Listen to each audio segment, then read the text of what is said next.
War is too important to be left only to the generals. Education is too important to be left only to teachers.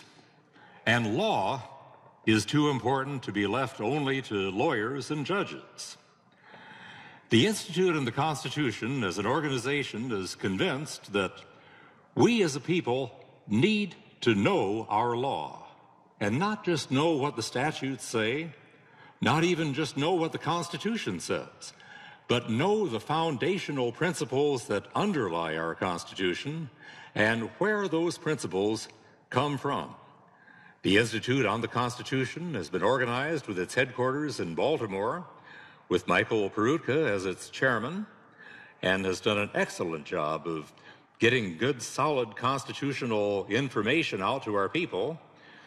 Back in 1995, we recorded a 12-part series titled The Institute on the Constitution that went through the foundations of the Constitution, went on to go through the Constitution itself, phrase by phrase, and explain what it says, what the founders meant by it, and how the courts have either interpreted or misinterpreted it, and how we have departed from those formulas today.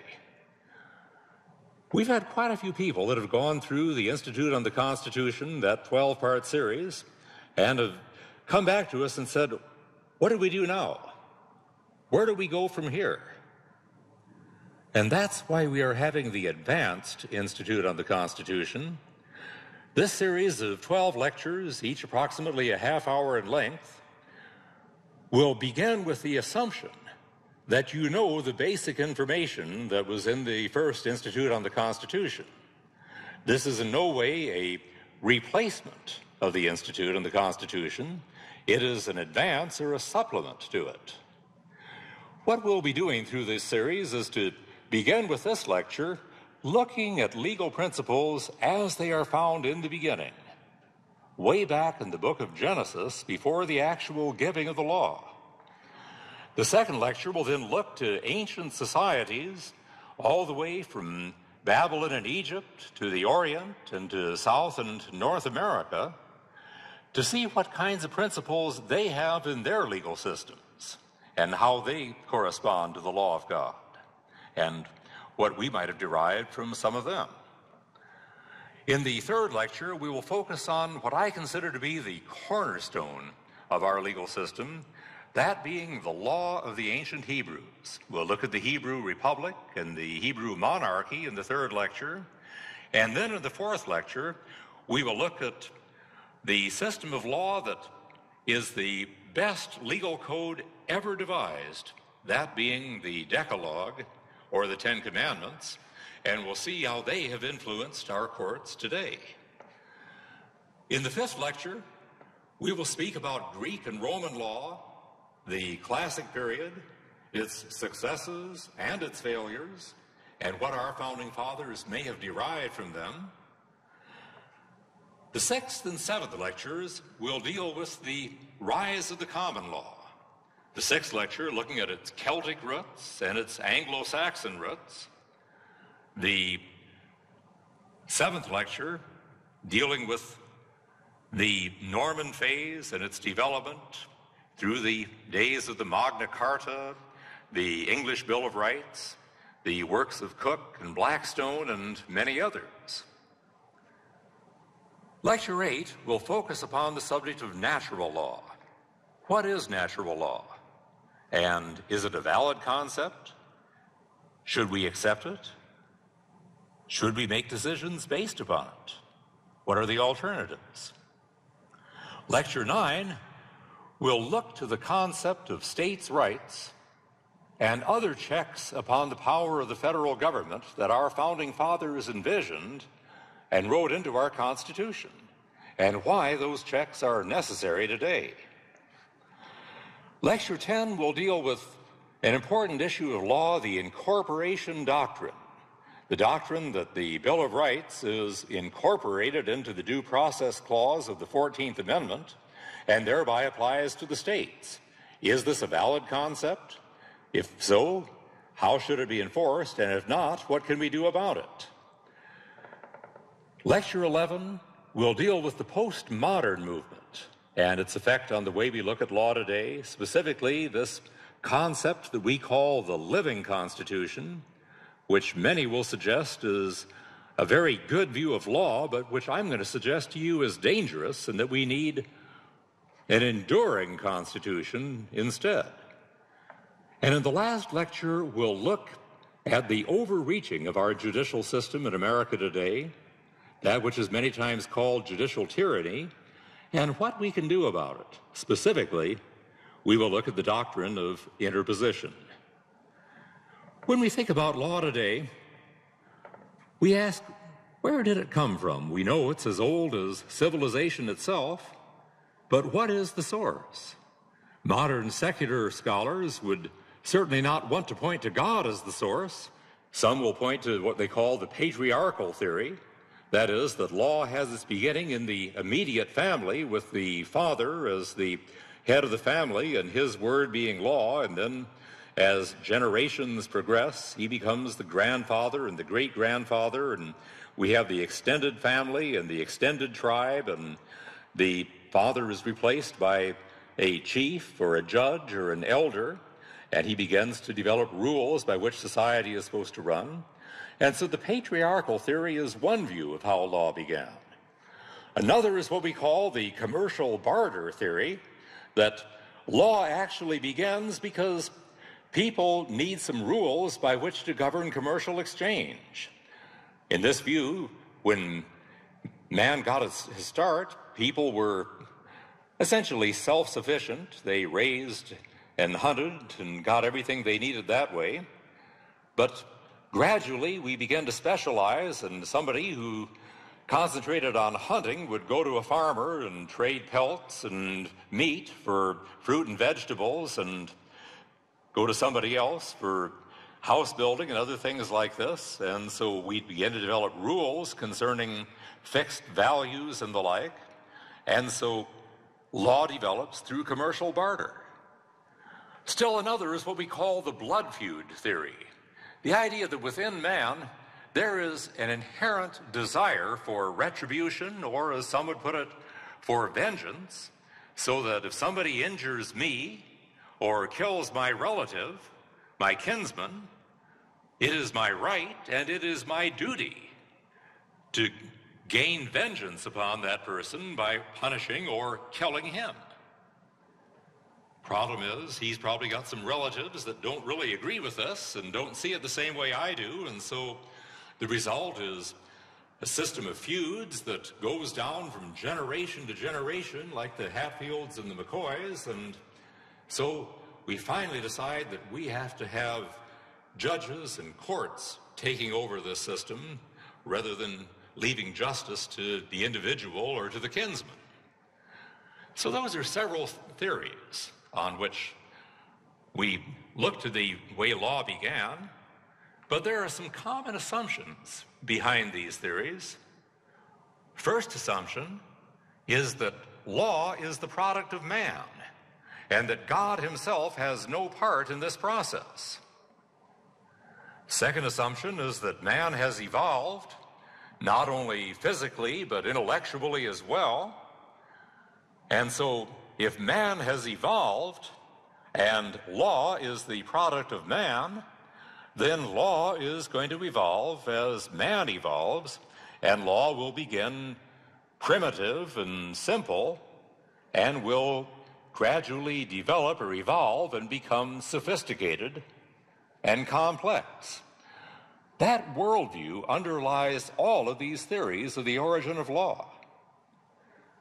But does the evidence support this view? I think we'll find in today's lecture and tomorrow's that it does not.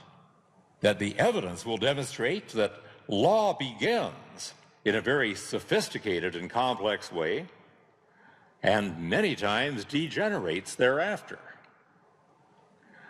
Let's go back to the beginning, and let's look to justice in the book of Genesis and in the ancient world. And we might ask the question to begin with, how could there be such a thing as justice at that time? After all, this is before the giving of the law on Mount Sinai.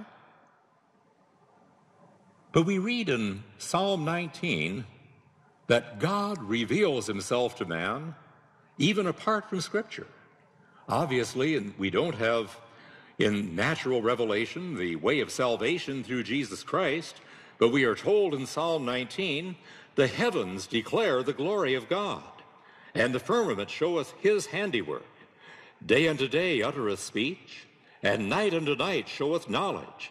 There is no speech nor language where their voice is not heard. The handiwork of the earth and the heavens above show us something of the nature of God, of his character, of his design, of his beauty, of his constancy.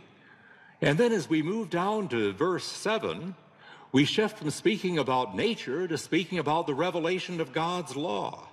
And we are told in verse 7, the law of the Lord is perfect, converting the soul. The testimony of the Lord is sure, making wise the simple. The statutes of the Lord are right, rejoicing the heart. The commandments of the Lord is pure, enlightening the eyes. So we see this natural law, these concepts of right and wrong, and therefore a concept of justice that pervades ancient man even before the giving of the law on Mount Sinai. It isn't going to be in the same perfect form that we have it on Mount Sinai, but it exists there nonetheless. As we move to the New Testament, we see in the book of Romans, chapter 1, verses 17 through 20, for therein is the righteousness of God revealed from faith to faith, as it is written, the just shall live by faith. For the wrath of God is revealed from heaven against all ungodliness and unrighteousness of men who hold the truth in unrighteousness, because that which may be known of God is manifest in them, for God hath showed it unto them. For the invisible things of him from the creation of the world are clearly seen, being understood by the things that are made, even his eternal power and Godhead, so that they are without excuse. So once again, we see that even those who have not been exposed to the written word of God still have a basic knowledge of right and wrong that is the basis for some degree of law. Now let's look at this ancient world that we see in Scripture, this period of time from the creation of Adam and Eve down to the days of the flood. If you accept the Usher chronology, there's a space of about 1,700 years between creation and the flood. If you don't accept that chronology, you'll probably say that the space of time is greater than that. Just imagine how much change there has been from 300 AD to today. Understanding that, it certainly is understandable then that there would be a lot of change between the days of Adam and Eve and the days of Noah, perhaps 1,700 years later. Another thing we need to think about with the ancient world at this time is that, according to the book of Genesis, longevity was far, far greater at that time. And it's interesting that modern paleontologists will say that the earlier Paleolithic man had a much healthier lifestyle and lived much longer than the Neolithic, that the earlier hunter-gatherer lifestyle was simply a healthier lifestyle and a healthier diet than the diet became after people began to live in towns and cities. But we look to the book of Genesis again, and we see Adam living 930 years, Seth 912 years, Methuselah 969 years, Noah 950 years. After the flood, the longevity gradually starts to go down. But think about that a moment. 930 years Adam lived. Isn't that a long time in which to accumulate a great deal of wisdom?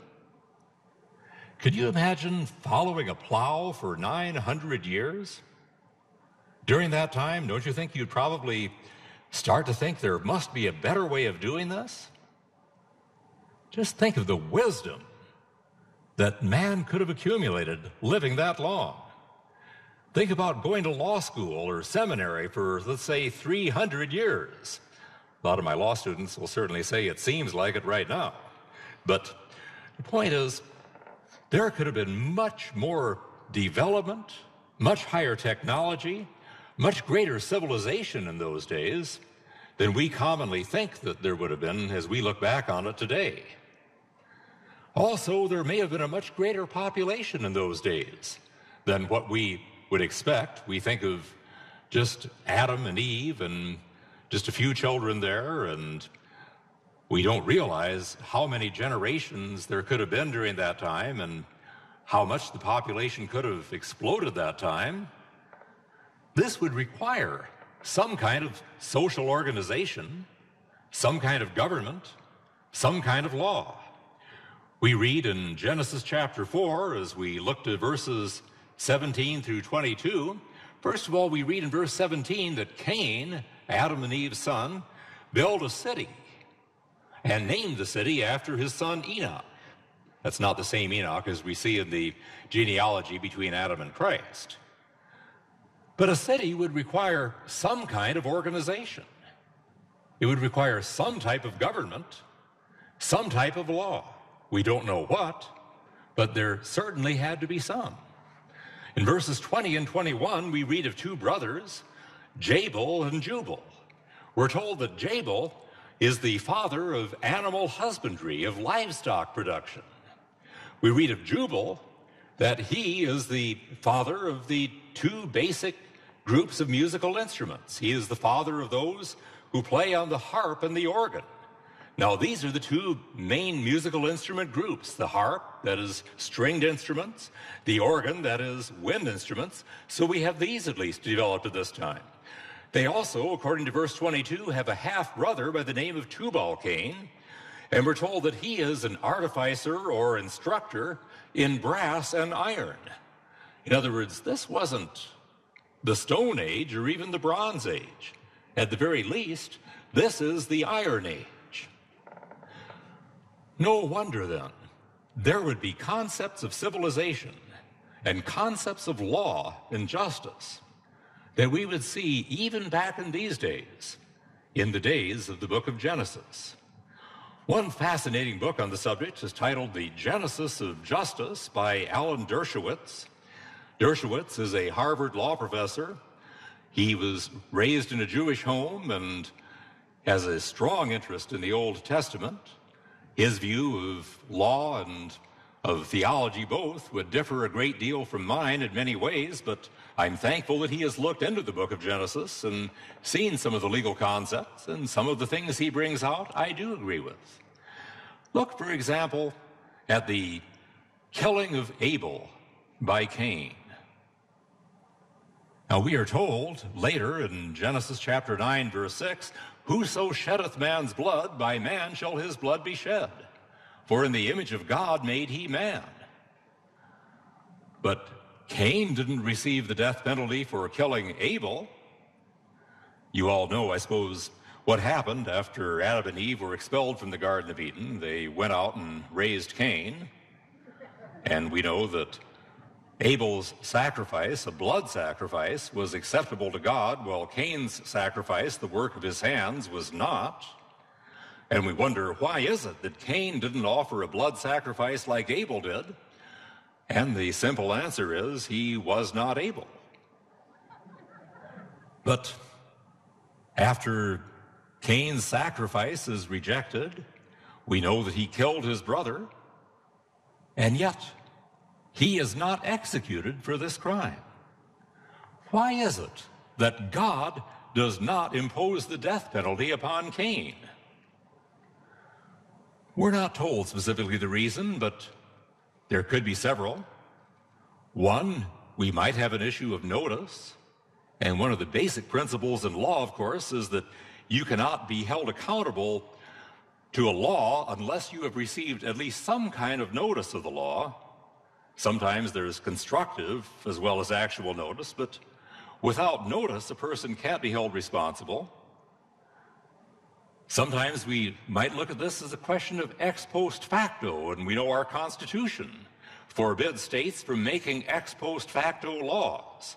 Ex post facto laws are laws that punish a person for something that was not illegal when the act was done. You go 65 miles an hour on the interstate today, and that's what the speed limit says.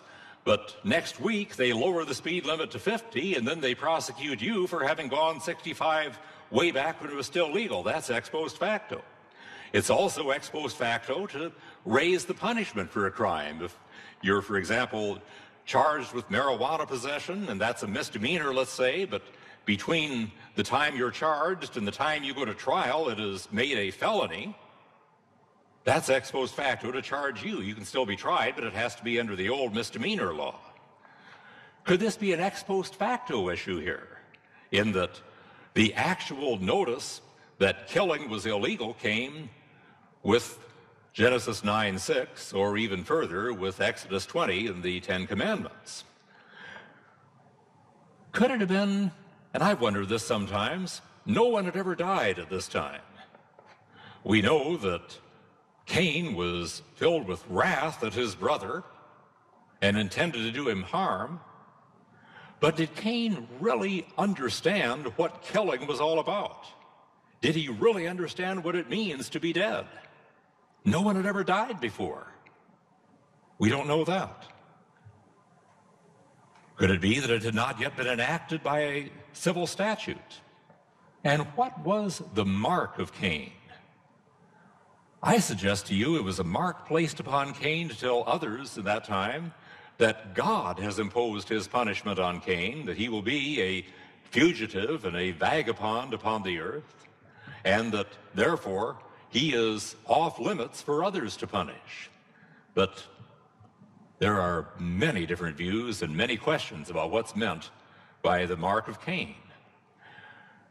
Let's move on a little further in Genesis and think about that account in Genesis chapter 18, where God tells Abraham that he is going to destroy the cities of Sodom and Gomorrah.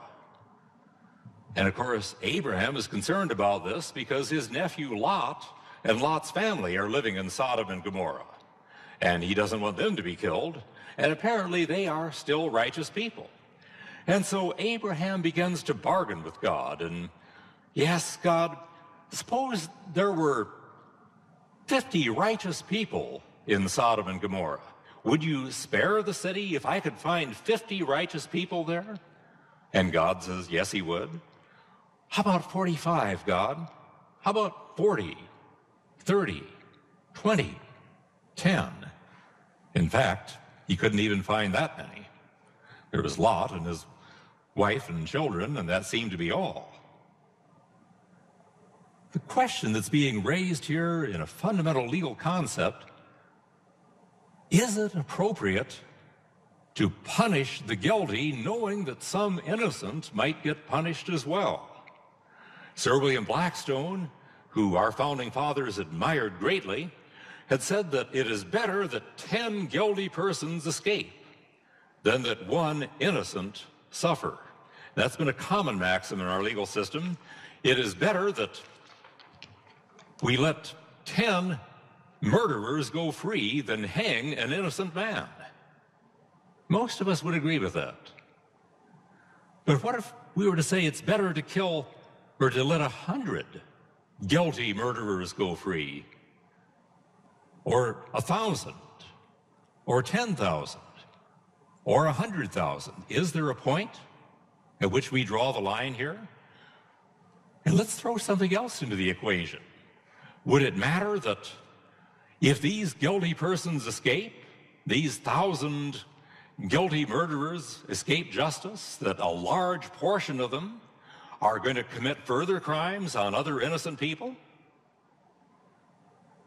If we make our legal system too oriented toward prosecution, toward punishing the guilty, a greater number of innocent people are going to be wrongly convicted and punished. On the other hand, if we slant our system too much toward protecting the rights of the defendant to ensure that no innocent person is wrongly convicted, perhaps a larger number of guilty persons are going to escape. And where do we draw the line? It may be that technology is providing something of a solution to that with modern methods of criminology such as DNA. Things like that help us to exonerate the innocent as well as focus on the guilty. So maybe that problem is solving itself to some extent. Let's move on a little further in chapter 19. You recall that after the destruction of Sodom and Gomorrah, Lot's daughters and their husbands have perished in the destruction, but Lot's daughters get Lot drunk and have sexual relations with him so that they can have children with him. What is going on here? Obviously incest, and in no way is the scripture justifying incest, but it doesn't seem to be punished in this case. Dershowitz suggests that we see here the legal defense of necessity. This is the defense that any criminal law textbook will illustrate for you, a defense that simply says that one is justified in committing an act which is a technical violation of the law when the act is necessary to accomplish that which society recognizes as a greater good or preventing a greater evil. For example, if you are lost in a blizzard and starving, and you break into a cabin that you find, you have committed trespassing, breaking and entering perhaps. But the law would excuse you for doing so on the defense of necessity because it was necessary that you do this in order to avoid a greater evil, and that would be starving to death. The loss of innocent human life is a greater evil than the technical violation of our laws against breaking and entering. We saw this defense raised during Operation Rescue when abortion protesters would block the doors of abortion clinics, violating the laws against trespass, but arguing to the courts that it is justified by necessity because we are seeking to prevent a greater evil, that greater evil, of course, being the destruction of innocent, unborn human life. Generally, the judges have not bought this argument because the law, unfortunately, has not recognized abortion as an evil to be prevented because they have held, wrongly in my opinion, that it is a constitutional right. But getting back to Lot and his daughters, Dershowitz suggests that the defense of necessity is involved here. As it appeared to Lot's daughters, the human race had died out except for them and their father, or at least their portion of the human race, and they are thinking that it is a lesser evil to violate the command against incest than it is to let the human race, or at least their portion of it, become extinct. We can look to other principles here. We can look, for example, to Jacob's deception of his brother Esau and his deception likewise of his father Isaac in getting the birthright and again in getting the blessing. And then we see how he in turn is deceived by his kinsman Laban, as he asks Laban, if I can work for you for 7 years to gain the hand of your daughter. He works for 7 years and then gets the hand of the daughter, but not the one that he had wanted, and so he has to work another 7 years. Principle of equity here, that he who comes to a court of equity must come with clean hands. Jacob, having been involved in all sorts of deceptions himself, can't complain too much in court that he is being deceived here. Point is, we see here in this book of Genesis, before the giving of the law, we see very clearly, even in these days, there are principles of law and principles of justice by which we may be enlightened. What we are going to do now in the next lecture is we are going to see how these principles may have diffused after the flood, and we're going to see how these legal systems that have developed in Babylon, in Egypt, in Persia, in the Orient, in North and South America, we're going to see basic principles of natural law and natural justice that have pervaded the legal systems of each of these nations. Be with us for our next lecture. Thank you.